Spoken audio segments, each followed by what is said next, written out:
Wishing you all a very happy Holi. आप सबको होली की बहुत बहुत बधाई and may this Holi brings prosperity which last for ever. तो आज के इस होली स्पेशल वीडियो में मैं आपको कुछ इंसिडेंसेस और उससे लर्निंग बताऊंगी जहां इंसान खुद अपनी इस प्रॉस्पेरिटी का दुश्मन बना। और एंड में हम एक बहुत ही इंपॉर्टेंट स्टॉक एनालिसिस करने वाले हैं। तो चाहे आप इन्वेस्टर है, ट्रेडर है या इनफैक्ट आपकी इनकम है, जो भी है, आपके लिए ये वीडियो बहुत इंपॉर्टेंट साबित होने वाला है, इसलिए स्टार्टिंग से एंड तक पूरा देखिएगा। बेसिकली सीए अंबर दलाल, ये नाम आपने जरूर सुना होगा। फेमस एक्टर अनु कपूर के इन्वेस्टमेंट एडवाइजर है ये। इनकी एक proper well established advisory firm है मुंबई में। लेकिन रिसेंटली इनका जो केस है वो लॉन्च हुआ है अगेंस्ट फ्रॉड। ये क्राइम इतना बड़ा है कि अब मुंबई पुलिस से इकोनॉमिक ऑफिस विंग में चला गया है। बेसिकली क्या है ये फ्रॉड, वो समझते हैं। ये एक एडवाइजर है जिनकी फर्स्ट कंप्लेंट मार्च में एक जुहू बेस्ड फैशन डिजाइनर ने लॉन्च करी, जहां उन्होंने कहा कि अप्रैल 23 में उनकी फ्रेंड ने उन्हें इंट्रोड्यूस करवाया मिस्टर दलाल से, जहां मिस्टर दलाल ने कहा कि आप जो फंड्स दोगे उसको मैं कमोडिटी में इन्वेस्ट करके उसमें ट्रेड करूंगा और पर मंथ आपको 1.5 से 1.8% तक के रिटर्न्स दूंगा। उन्होंने कमिटमेंट किया था, ये ऑन पेपर सारी साइनिंग वगैरह हुई, मेमोरेंडम ऑफ एसोसिएशन एवरीथिंग सब कुछ साइन हुआ और ये पेमेंट पे आउट्स वो उनको देते गए।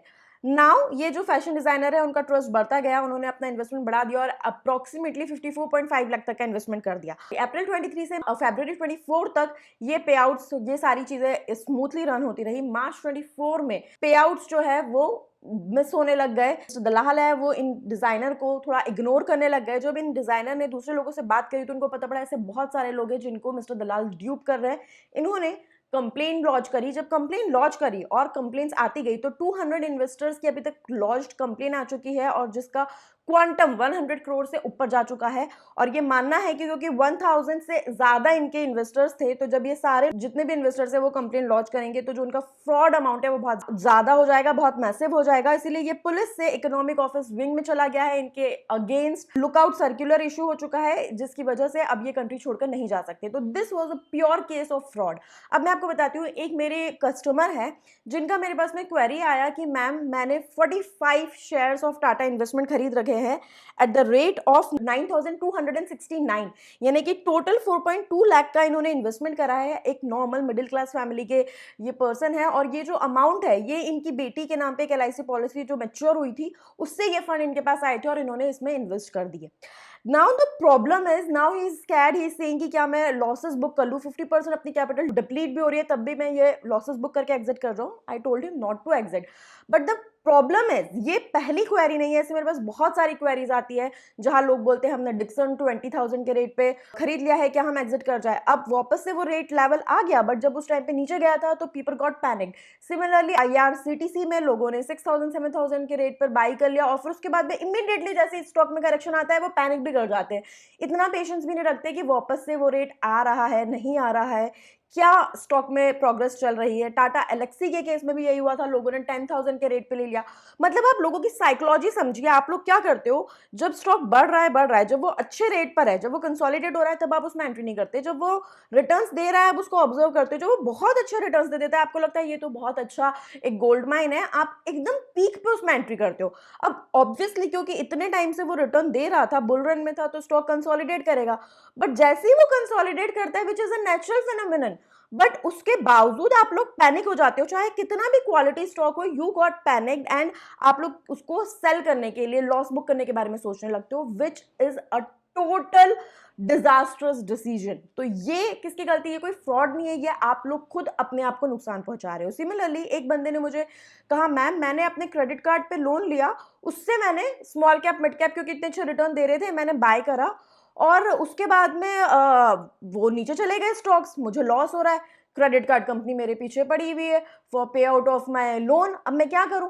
आप समझ रहे हो क्या कर रहे हो, आप लोन ले रहे हो इंटरेस्ट पे, उसको आप स्मॉल कैप मिड कैप में लगा ले रहे हो। स्मॉल कैप मिड कैप पिछले 3 साल 4 साल से इतना मल्टी बुल रन दे रहे हैं, आप सोच रहे हो इमीडिएटली आपका पैसा फिर डबल हो जाएगा। This is unrealistic. ये सारा जो चीजें आप देख रहे हो, ये फ्रॉड, ये फोमो का शिकार, ये सारी चीजें इवेंचुअली कहां से अराइज हो रही है, ग्रीड से।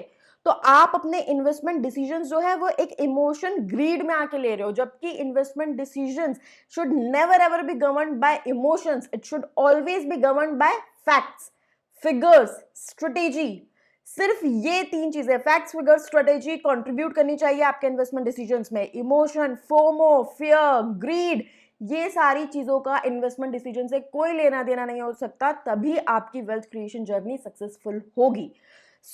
आपको बहुत इंपॉर्टेंट है, 5 रूल आप अपने लाइफ में बना लो, चाहे आप अपने इन्वेस्टमेंट डिसीजंस खुद ले रहे हो या आप किसी इन्वेस्टमेंट एडवाइजर के पास जा रहे हो। किसी को भी आपको ब्लाइंड ट्रस्ट नहीं करना है, अगर वो एडवाइजर है तब भी, अगर आप डिसीजन ले रहे हो तब भी। सबसे मोस्ट इंपॉर्टेंट फर्स्ट स्टेप है आपको अपना रिस्क प्रोफाइलिंग करना है। Risk profiling analysis is very very important. जो सेकंड स्टेप आपका आएगा उसमें आएगा आप अपनी financial position, financial needs, financial targets को आइडेंटिफाई करोगे, which again is a very important step. Third number पे आप ये डिसाइड करोगे पहले वाले 2 फैक्टर्स के बेसिस पे कि आपका किस एसेट क्लास में कितना डाइवर्सिफिकेशन होना चाहिए। जब ये सारी चीजें आप डिसाइड कर लोगे फर्स्ट 3 फैक्टर्स के बेसिस पे, फोर्थ नंबर का फैक्टर आएगा जब आप डिसाइड करोगे आपको कौन से इंस्ट्रूमेंट में पैसा लगाना है। फॉर एग्जांपल डाइवर्सिफिकेशन में आपने आइडेंटिफाई करा म्यूचुअल फंड, तो म्यूचुअल फंड में कौन से म्यूचुअल फंड में, अगर आपने आइडेंटिफाई करा इक्विटी तो कौन से इक्विटी में, अगर गोल्ड तो गोल्ड के किस फॉर्म में। ये इंस्ट्रूमेंट्स आप फोर्थ नंबर पर डिसाइड करोगे। एंड फिफ्थ नंबर पे most important, you would plan, strategise and time your investments, कि कब किस टाइम पे किस इन्वेस्टमेंट इंस्ट्रूमेंट में हमको इन्वेस्ट करना है, कब उसमें से एग्जिट करना है। ये सारी चीजें स्ट्रेटेजाइज करके प्लानिंग के साथ आप करोगे।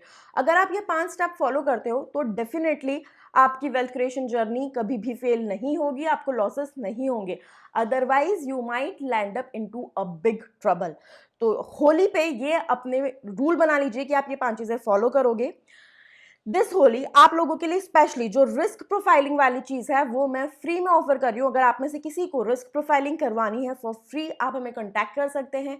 अगर हमारी जो सर्विसेज है उसका आप पार्ट बनना चाहते हैं तो उस पर भी होली पे स्पेशल डिस्काउंट में दे रही हूँ, सो दैट अभी जो मार्केट में वोलेटिलिटी है बिकॉज ऑफ इलेक्शन और जो इतने टाइम का मल्टी ईयर बुल रन था उसमें आप गलतियां ना करें, बिकॉज एक मिडिल क्लास इंसान के लिए एक गलती पूरी लाइफ टाइम के लिए रिग्रेट का कारण हो सकती है। सो economic mistakes for a middle class person is a disaster.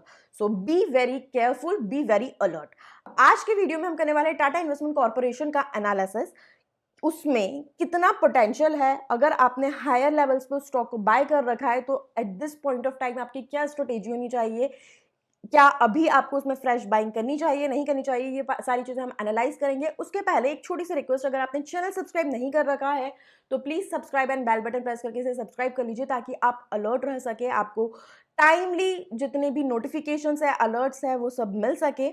और अगर वीडियो आपको अच्छी लगे तो इसे लाइक और शेयर जरूर कीजिएगा। इसी के लिए आपकी स्क्रीन पर एक चार्ट है जहां पे टाटा इन्वेस्टमेंट कॉर्पोरेशन का प्राइस मूवमेंट दिया हुआ है। आप देखिए 7 मार्च वॉज द डेट जब इसने अपना हाईएस्ट पीक अचीव किया था, विच वॉज 9,756, और वहां से ये काफी ज्यादा नीचे आ चुका है। अभी करंटली ये ट्रेड कर रहा है 5,961.55 के लेवल पे। द मोस्ट इंपॉर्टेंट है टाटा इन्वेस्टमेंट कॉर्पोरेशन लिमिटेड जो है वो एक एनबीएफसी है, नॉन बैंकिंग फाइनेंशियल कॉर्पोरेशन है। आरबीआई ने इसे आइडेंटिफाई कर रखा है।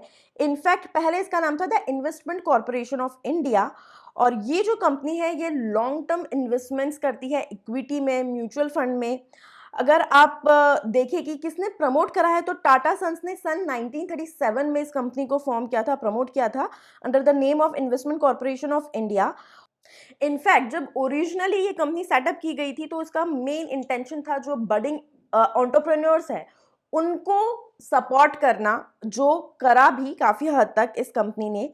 And for many years it played a very vital role as a catalyst in promoting long-term investments in the country. Investment corporation है वो long-term equity, debt, listed, unlisted stocks, equity related securities इन सब में invest करती है। और आज की date में अगर 31 मार्च 2022 के नंबर्स ले तो 87 कंपनीज में इनका इन्वेस्टमेंट है और जो मार्केट वैल्यू है वो है अप्रोक्सीमेटली 20,700 करोड़। अगर टाटा इन्वेस्टमेंट्स के मार्च 2022 के नंबर्स देखिए तो Tata investment has built up a portfolio of investments which had a book value of over 3,000 crore with N approximate market value of 20,700 crore spread over 87 companies in various industries. अगर हम बेसिक फाइनेंशियल्स देखें company के तो इसका P अगर आप देखोगे तो थोड़ा सा ओवरवैल्यूड है because right now the P is 87.49, जबकि अगर हम देखें सेक्टर पी तो वो सिर्फ है 30.14, तो पी के टर्म्स में स्टॉक ओवर वैल्यूड है। अगर हम फाइनेंशियल्स देखें, रेवेन्यू आप देखो 2019 से 2023 तक कंसिस्टेंट ग्रोथ दिखा रहे हैं। अगर आप नेट प्रॉफिट्स देखो तो भी 2019 से लेकर 2023 तक कॉन्टिन्यूस ग्रोथ है। अर्निंग पर शेयर में भी this is consistent. Share holding अगर आप देखोगे, प्रमोटर के पास में मेजर शेयर होल्डिंग है which is consistent since last 5 quarters which is approximately 73%। उसके अलावा DII के पास में है which is very minute. FII के पास भी होल्डिंग है, FII होल्डिंग DII होल्डिंग से ज्यादा है। एंड पब्लिक के पास में बहुत मेजर होल्डिंग है which is somewhere around 24%। Now most important कि क्या आपकी इसमें स्ट्रेटेजी होनी चाहिए, तो है ये देखिए टाटा इन्वेस्टमेंट में, अगर टाटा इन्वेस्टमेंट कॉर्पोरेशन की हम बात करें तो जितनी भी टाटा ग्रुप की कंपनी है टाटा सन्स के अंडर जो आती हैं, बी टाटा मोटर्स, बी टाटा पावर, उन सब का जो मूवमेंट है, क्योंकि उन सब में स्टेक होल्डिंग है टाटा कॉर्पोरेशन का, समझ रहे हो आप। तो बेसिकली अगर हम बात करें कि लॉन्ग टर्म, आज से 5 साल 10 साल Tata investment corporation Pilani investment, अगर आपका पर्सपेक्टिव है कि आप 10 साल या उससे ज़्यादा तक इन्वेस्ट करने वाले हो, तो ये गोल्ड माइन की तरह साबित होंगी। पिलानी इन्वेस्टमेंट का बिरला ग्रुप ऑफ कंपनीज में इन्वेस्टमेंट है, सिमिलरली टाटा का टाटा सन्स में। और long term these stocks are like gold mines, लेकिन please understand, don't ever invest in this companies with a short term view.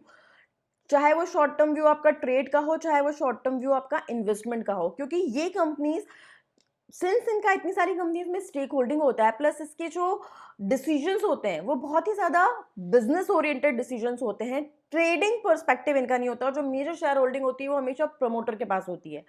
सो एकदम से बहुत ज्यादा वोलेटिलिटी इन स्टॉक्स में नहीं होती है कि आपको बहुत ज्यादा एकदम से बहुत अच्छे रिटर्न्स मिल जाएंगे फिर बहुत ज्यादा नीचे आ जाएगा, इस तरह की चीज एक्सपेक्ट करना गलत होगी।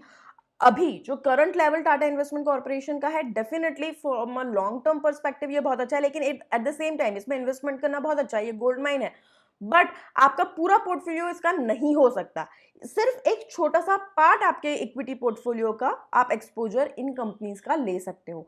So accordingly strategise, don't ever make your decisions under any emotion. I hope आपको ये वीडियो अच्छा लगा, अगर ऐसा है प्लीज इसे लाइक कीजिए, शेयर कीजिए। Thank you so much.